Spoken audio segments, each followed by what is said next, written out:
Good evening, everybody, and a very early Chag Sameach, a very early happy holiday, the holiday of Tu B'Shvat, the New Year of the Trees. I'm Rabbi Sarah Berman. I am the Director of Adult Education here at Central, and I am delighted to see so many of you here tonight and to see so many of you, to know that so many of you are joining us online tonight for our celebration of the trees. This holiday, the New Year of the Trees, it connects us and reminds us of our connection to the natural world. So before we start our program, I'm going to ask you to take about 1 minute, turn to somebody who's near you, preferably somebody you don't know well, but if you do, that's okay too, and share your name with them and share one place that you love in the natural world. One place that you love in the natural world. And we'll see if you find some new suggestions. Folks joining us on the Zoom webinar, I hope that you will share, or on the Zoom meeting, I hope that you will share some of your favorite places in the natural world in the chat as well.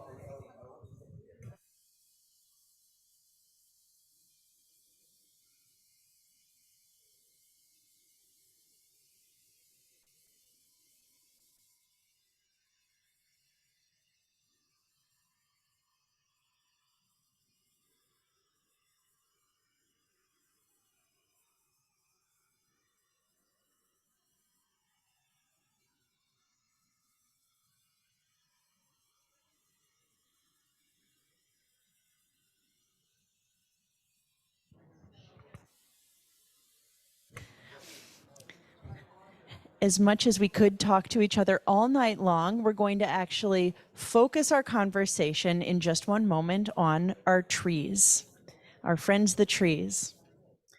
So tonight, we have the privilege of hearing here in our physical room and also in our Zoom room, hearing from Adriane Leveen. Dr. Leveen is the senior lecturer in Hebrew Bible at Hebrew Union College Jewish Institute of Religion. She is a Jewish climate activist. Her passions include teaching biblical prophets and the Book of Job. She's co-founder of the Jewish Climate Action Network of New York City, Bronx Jews for Climate Change, and facilitates J-Tree USA. For the last 4 years, she facilitated a Jewish tree planting project in our USA National Forests, a project that is now part of Adama's portfolio. I'm about to welcome Dr. Leveen to teach us. For those who are in this physical room, I'm going to ask that you make sure that your devices are silenced or off.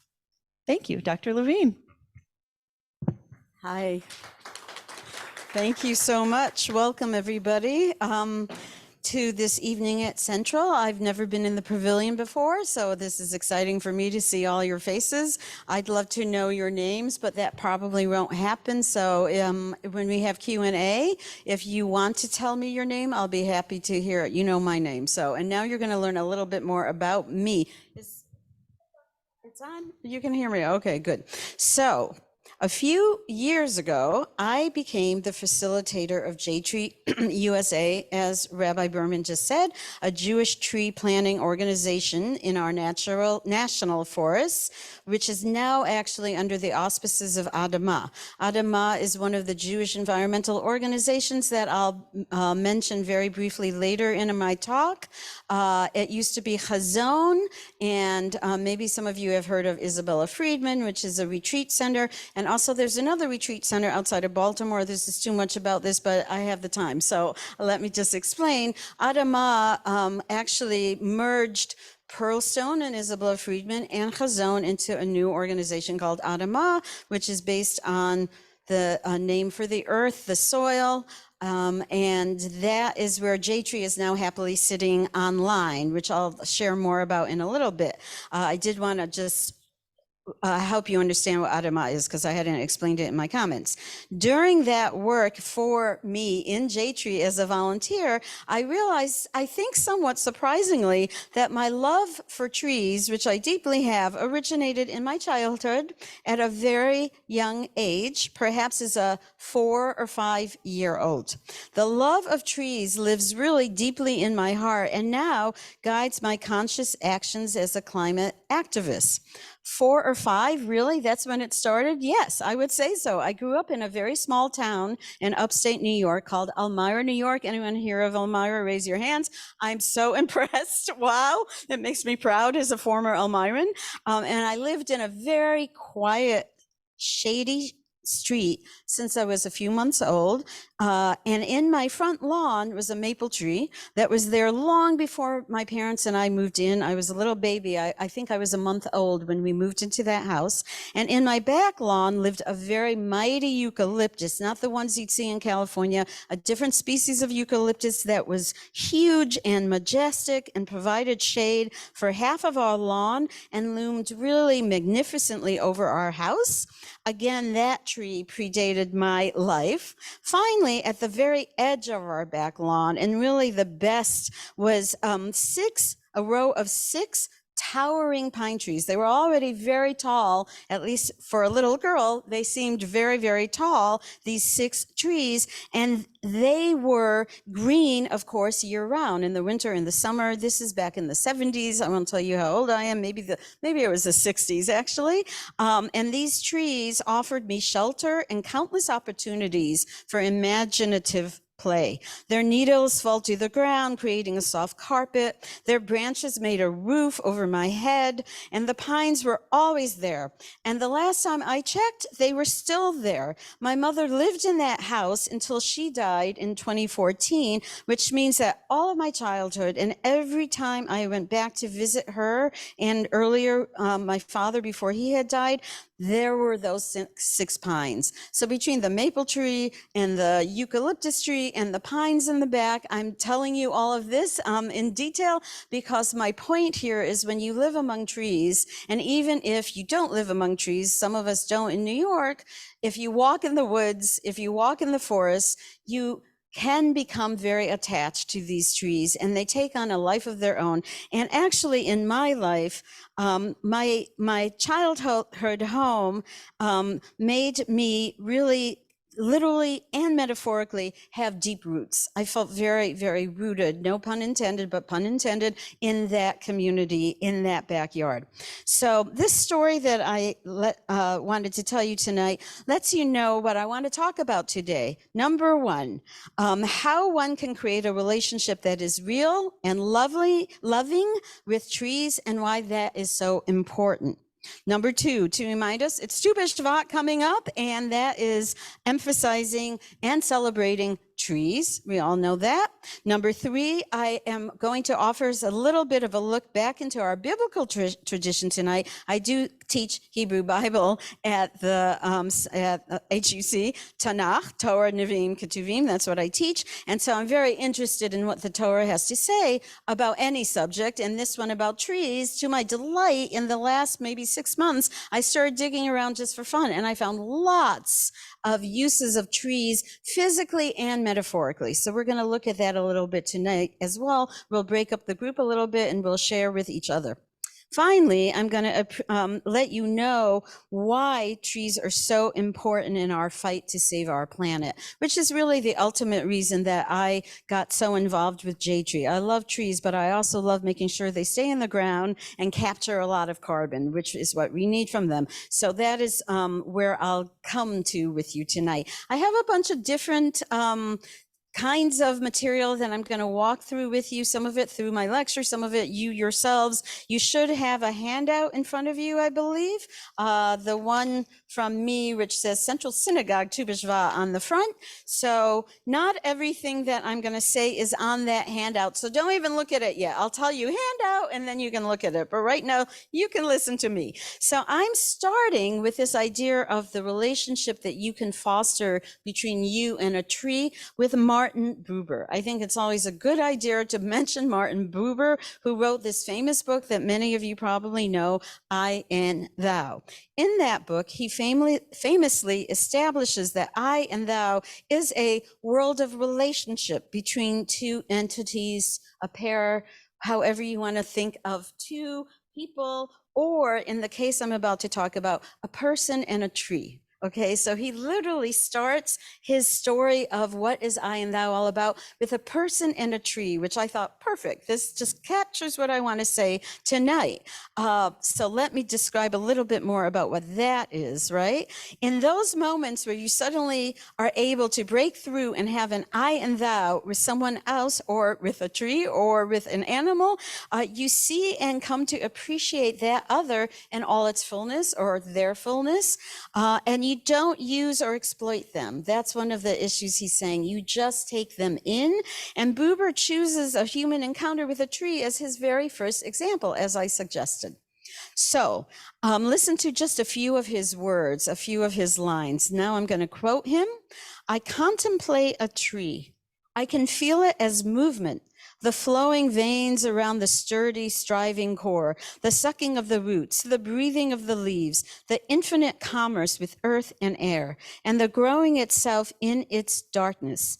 If will and grace are joined, as I contemplate the tree, I am drawn into a relation, and the tree ceases to be an it.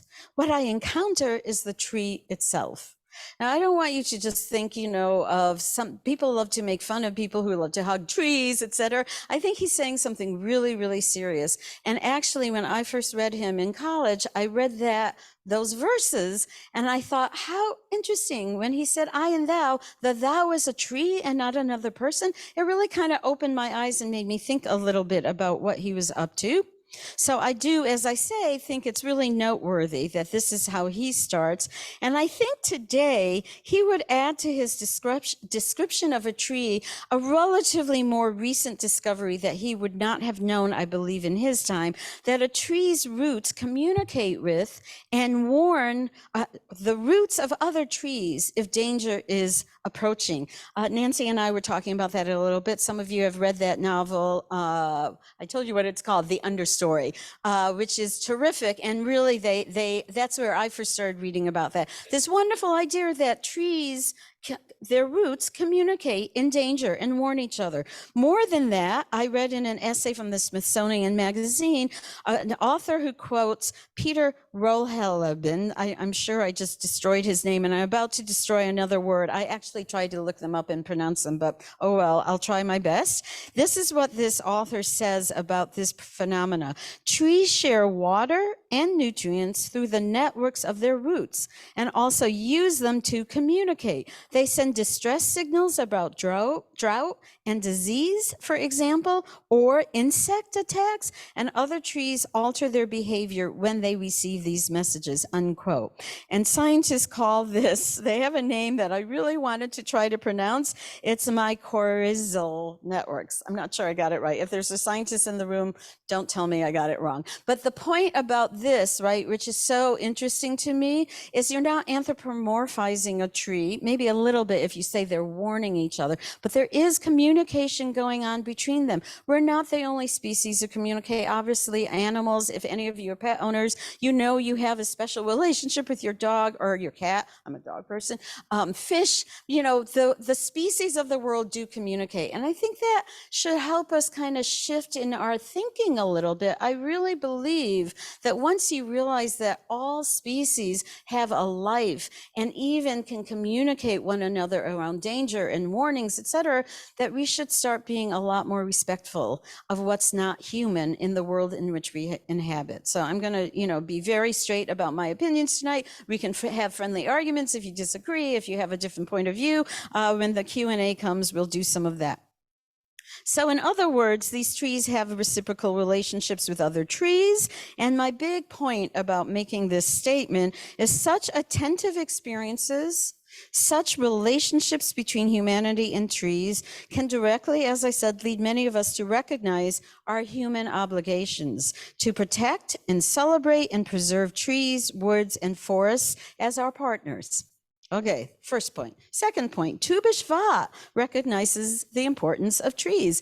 In recent years, we love to have a Tu B'Shvat Seder. I think you might have one at Central. That's wonderful. The fruits are yummy. The nuts are terrific and healthy for you. But we also have this tradition of planting trees on Tu B'Shvat and on celebrating trees. So I got a little excerpt from My Jewish Learning. If you know what My Jewish Learning is, it's a great online resource. It has lots of wonderful information from all sorts of people about the different holidays and Torah and all the things you might want to know. And I turned to Rabbi Akiva Wolf, who happens to be, I don't know if he still is, but he was a rabbi with a Jewish environmental organization in Israel called Kanfei HaNesher, which means Rings of the Eagle.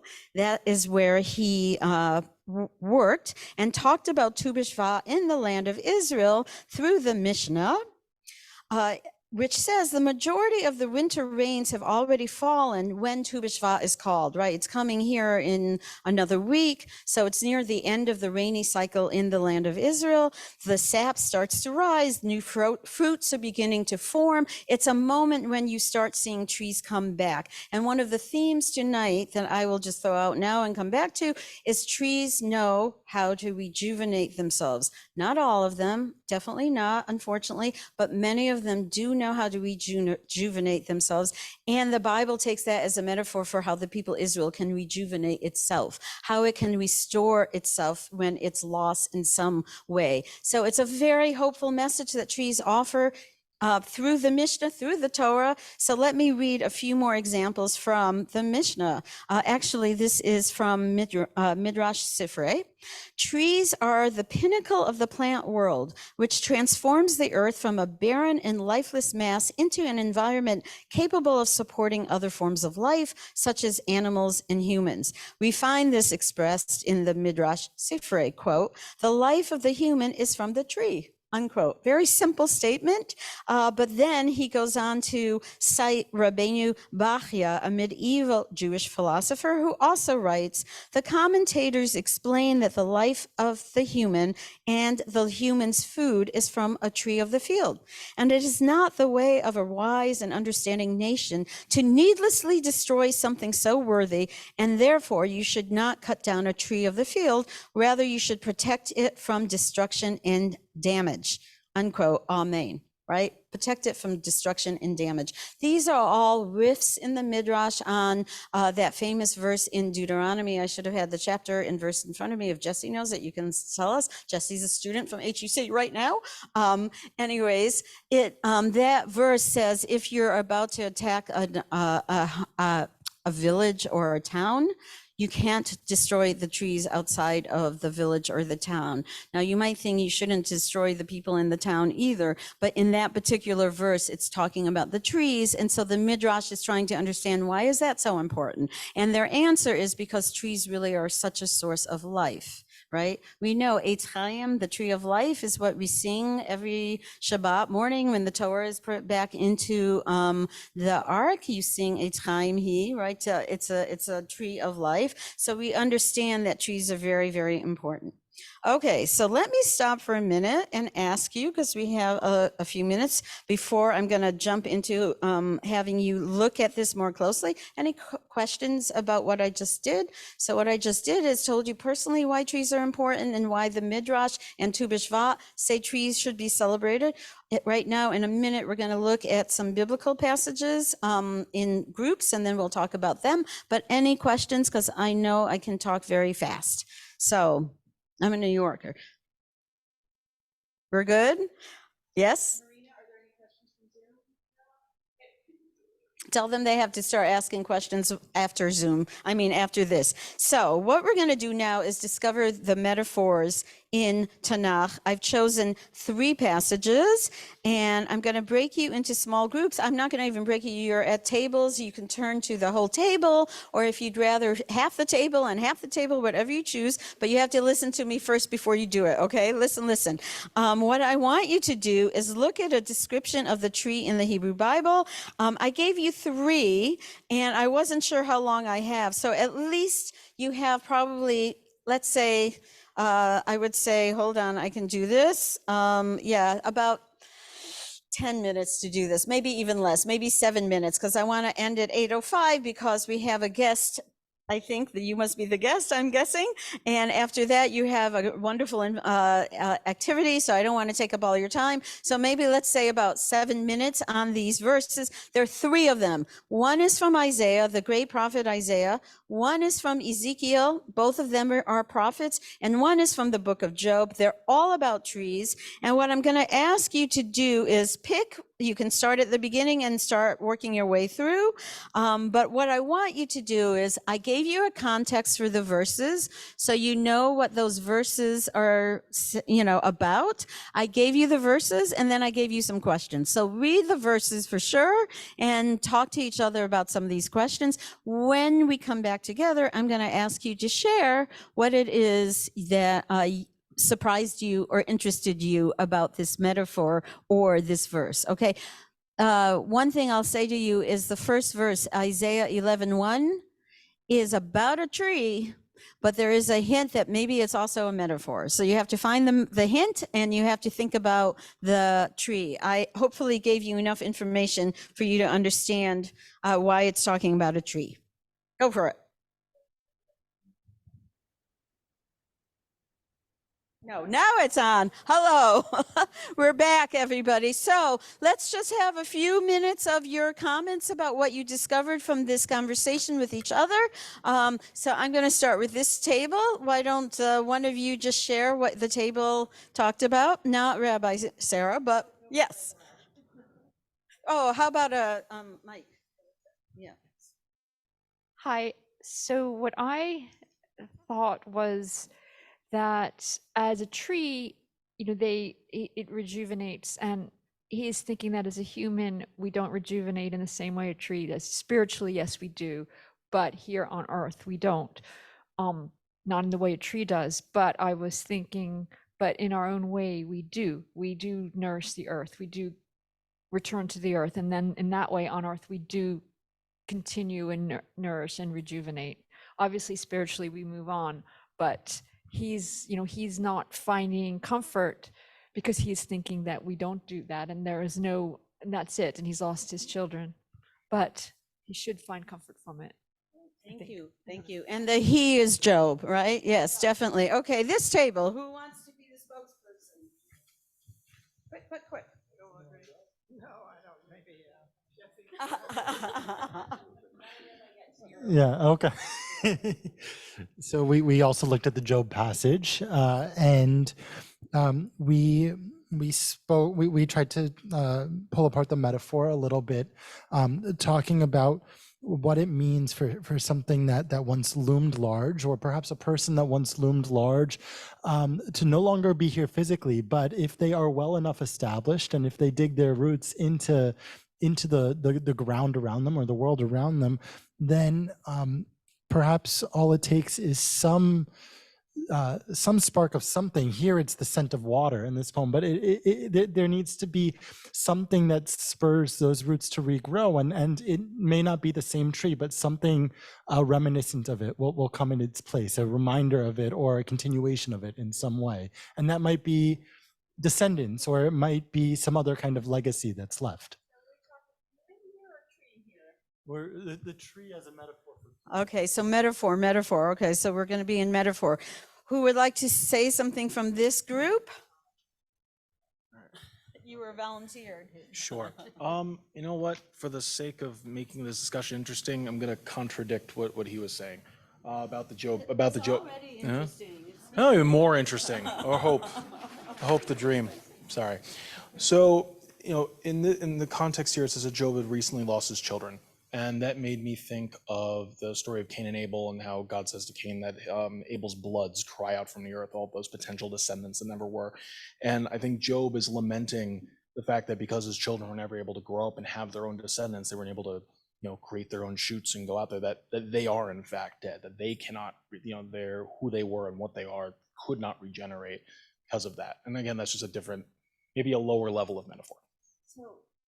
Thank you very much. So the tree is still being used as a metaphor, but in a tragic way compared to the fate of Job's children. Yes, it's a very terrible and sad and beautiful book. My name is Ron, and we had a distinguished table here discussing Hevruta study on Isaiah. And One Isaiah. yeah, Free Job, one yeah, Isaiah. we shared about predecessors, succession, progeny. We talked about people. We talked about trees. We talked about the fact that the beauty of trees is they've been here well before us. They'll be here well after us. They're rooted. We try to be rooted, but we're growth off of our parents, and trees likewise. So the theme of L'Ador Vador was really the primary theme that we discussed. And anybody else? Oh, yeah. Okay, that's it. Hey, thank you very much. So if you look, oh, okay. I have a, you have one. Mike. One person said trees represent strength. You can cut one down to a stump, but often it will start to grow again. For the Isaiah passage, it seemed that hope was lost under the oppression, but surprise. And someone else wrote, I too thought of Cain and Abel as there was one root, and one of the Shiites was torn out and had to leave to survive. So two comments, and people enjoyed the Hevruta online as well. Wonderful. I'm glad for breakout groups. They really make a difference. If you come to the handout, and Marina, if you can get to the last page of the handout, you see this black and white photo. If you look closely, do you know what it is? It's a giant, giant, giant, giant redwood tree, and that's me. And the reason that we took that picture is you can really see, wow, how big those trees, those magnificent trees. I'm going to end by going back to that image, but I couldn't resist when I was listening to your table. Yes? That of me. Wonderful. Yeah, it's irresistible, right? Okay, so the interesting thing I want to say, and I'm starting to run out of time, so I'll be a little quicker here, but what I love about metaphor, right, in particular, and I say this to my students a lot, metaphor relies on something absolutely real and concrete. Right? It's a tree. And then somehow it becomes a metaphor for all the ways in which you all were thinking about it, but it never loses its treeness. In other words, for the metaphor to work, it has to rely on the elements of the tree, the roots, the bark, the height, whatever it may be. And so you never lose the tree, even though you make it a metaphor. And I think these verses are really nice in the Torah to show you can think about the tree itself and you can think about the metaphor of the tree. And both of those things should be operating in your mind as you read about the tree. I think these biblical authors, they looked at trees, they understood their meaning and what they had to give and how they function. I mean, we think because it's so many thousands of years ago, what did they know? They knew an awful lot, in part because they knew how to observe very closely. So that is my idea here about both a tree, which can teach us so much about what trees do. Trees give us life. Trees provide shelter. The Ezekiel passage, poor Ezekiel was completely overlooked tonight. He talks about, how the trees give shelter to birds and to other beasts in his prophecy. And of course, we studied our friend Job here. So Art Green, who probably most of you have heard of, a really great modern Jewish thinker, writes on the J-Tree website. He was a big supporter of J-Tree, and this is what he wrote. We Jews are planters of many such metaphoric trees. We teach Torah, which we call the tree of life. We pass on cultural traditions, ethical teachings, ways of living in gratitude for the many gifts we have received. Surely, because of our past suffering and decimation in the Holocaust, we have a strong sense of the obligation now to pass on the legacy we have received from the past. All these are meant to provide sustenance for future generations, trees whose fruit they will come one day to eat. But now this is what he really goes on to say, which I loved him for. But today our earth is in need of real trees, not just spiritual or metaphoric ones. The rapid deforestation of our planet is a major contributor to the proliferation of greenhouse gases and the decline of air quality around the globe. Soil resources as well are diminished as rainforests and wetlands disappear, often due to human greed and indifference. And response, according to Art Green, it's still him. It's time for all of us to become planters of trees. So now we get to the climate emergency. We've made our way through all of these trees to now, and it turns out he's right. Real trees, as we all probably know by now, are part of the solution as we face the threat of a climate emergency. Obviously, they're not the only thing. There have to be a number of things. Maybe some of you in this room are familiar with engineering and clean energy and solar panels and wind turbines. All of that is needed, but forests are also part of the story. And why is tree planting so essential? So there is an organization that J-Tree partnered with, now Adama, the National Forest Foundation, and they offer us a few reasons. So I'm just going to list a few of them. They're not on your handout. Carbon capture, okay? In 1 year, a mature tree can absorb 0.5 metric ton of carbon dioxide equivalent. Altogether, forests in the U.S. offset about 16% or 3 decades worth of greenhouse gas emissions emitted from cars, trucks, power plants, and other sources in the country. In fact, forest ecosystems are the largest land-based carbon sink in the earth. Clean water. National forests are the largest single source of fresh water in the U.S., supplying millions of Americans with water. Reforestation helps halt soil erosion and ensures that our forests can supply the water that we all depend on. Wildlife habitat, obvious, right? More than 3,000 wildlife species have been provided habitat in our national forests. Nearly 1/3 of federally listed threatened and endangered species, about 400 of them, are known to depend upon the national forest habitats. Finally, forest health. Reforestation after disturbances improves forest health. By planting the right species, reforestation helps make our forests more resilient to future challenges like climate and wildfire.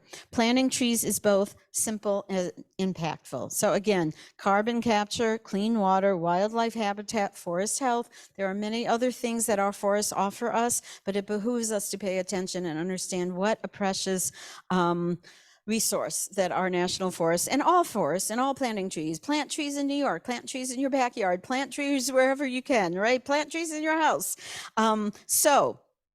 As I mentioned, I facilitated this group called J-Tree, which is now under Adama. And why did we do that? Our goal was to preserve our national forests as Jewish communities, right? As Jewish communities around this country, we thought it would be great to have tree planting. And the way the J-Tree was set up through the National Forest Foundation, one sapling is $1. So we raised about close to $70,000 in the few years that we had it before we gave it to Adama. I have big hopes for Adama to increase that, but $70,000 means 70,000 saplings, which means 70,000 trees, which I think is a wonderful image in my head. And then we also joined with PJ Library. Some of you have probably heard of them. They raised another 100,000. So altogether, J-Tree raised about $170,000, which isn't that much, right? In big finance in New York City, but it's 170,000 trees, hopefully, right? These saplings are being carefully taken care of. They're eventually planted far up in the national forests, away from some of the, and of course, fires keep coming, right? Fires are the biggest problem for us now. So if you're interested in planting trees this Tu B'Shvat, go to J-Tree USA. The simplest thing is jtreeusa.org. That's all it is. If you plant a tree there, I'll tell you what I plant my trees for. I celebrate births, B'nai Mitzvah, graduations, weddings, birthdays. I plant trees in honor of and to thank people. I also plant trees in memory of those very close and dear to us. Myself or friends in my community. Those are all opportunities to plant a tree. And it sounds simple, but it's actually very meaningful. I think especially to lose somebody, I go right in, I buy 18 trees or I buy 72 trees, whatever it is that I can afford at that moment. And I think about the people I've lost in that moment or the person I lost. So that is a way to continue to grow our forest and also do something that makes you personally feel. And I tell the mourner, this is what I did for your husband or your wife or your grandmother or whoever it was.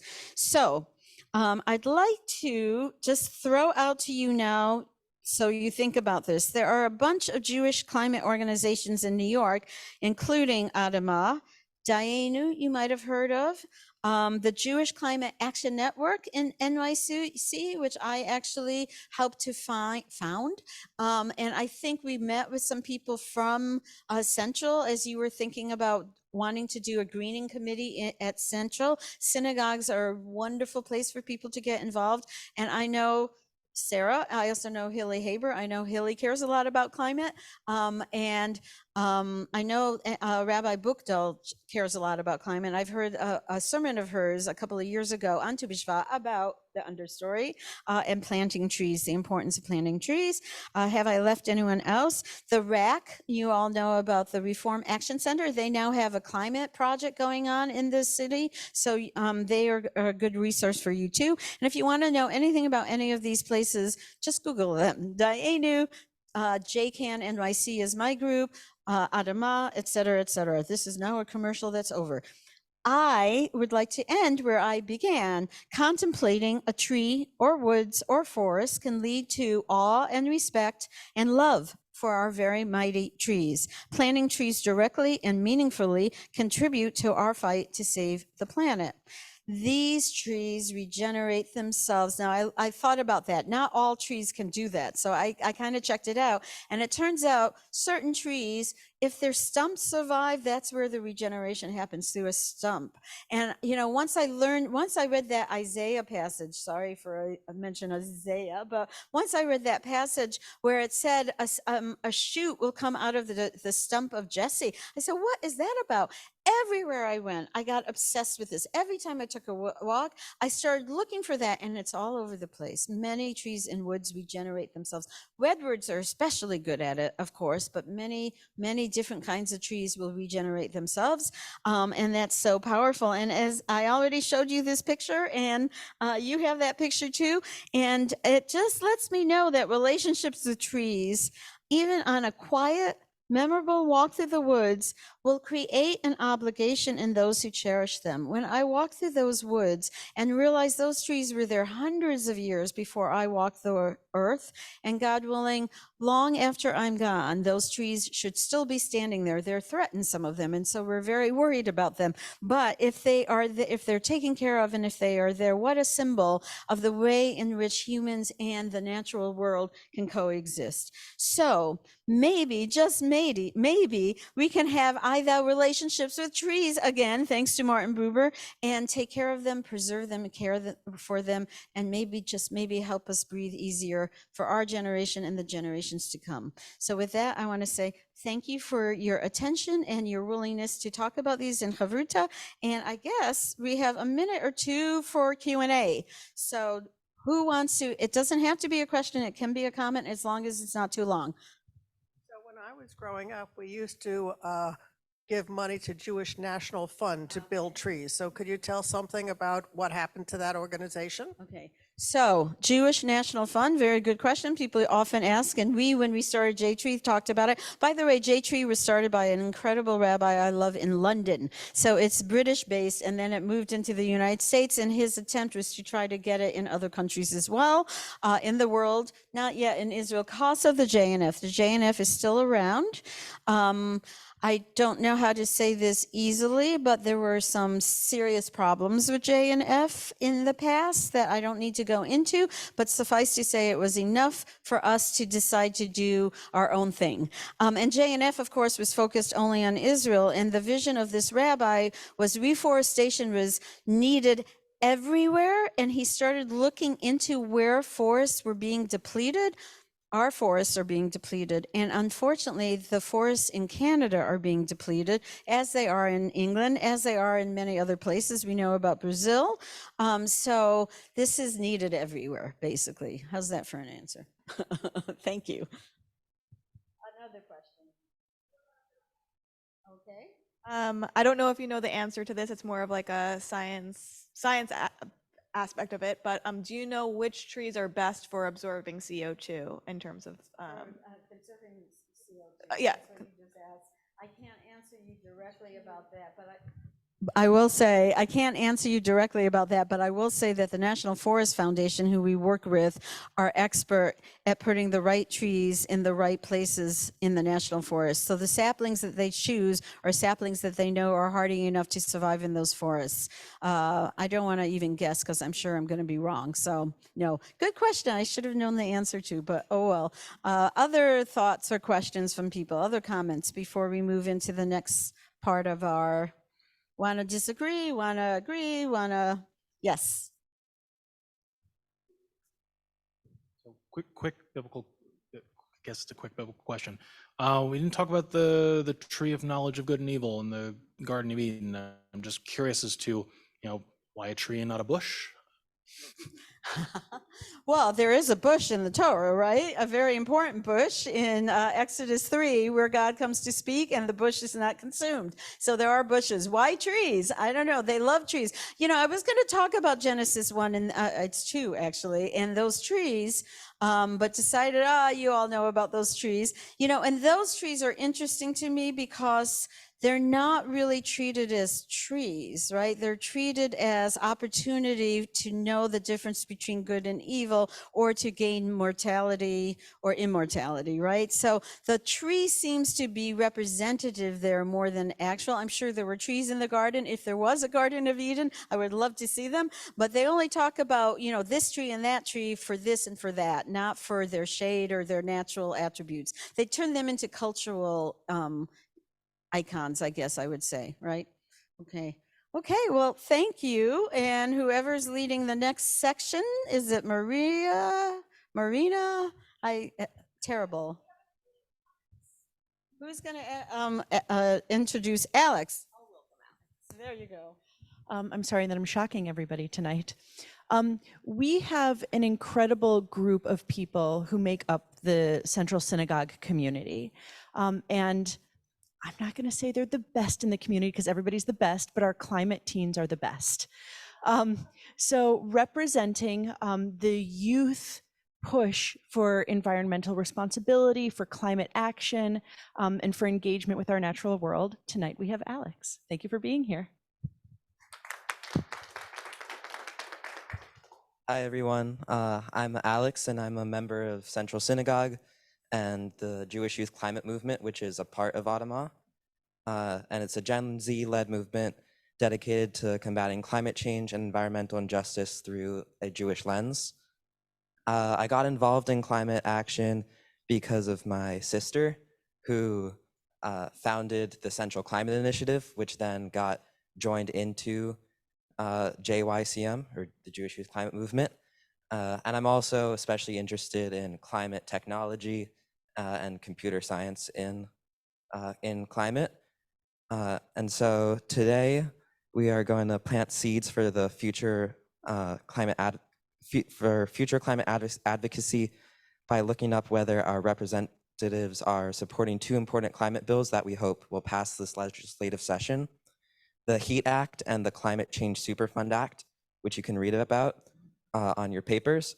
The HEAT Act aims to tackle natural gas emissions from New York's homes and buildings, and the Superfund Act aims to prepare New York for extreme weather events caused by climate change by requiring oil and gas companies to pay some of the cost of these preparations. You can learn more about each bill by reading the one-pagers on your table. And once we do that, we can see if our representatives are supporting these bills. And you can see that by scanning the QR codes on your table, and that will be the first one. So you can see if you don't already know who is your representative. And then the next two QR codes will take you to the actual page of each of these bills, the HEAT and the Superfund, and you can see if your representative is a co-sponsor of this bill. And you can do that quickly.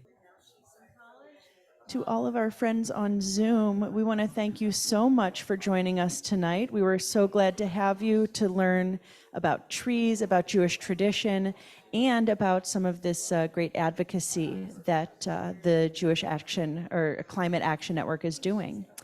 Our friends on Zoom will say goodnight to you now. And folks in our physical room, we're going to shift gears to another activity.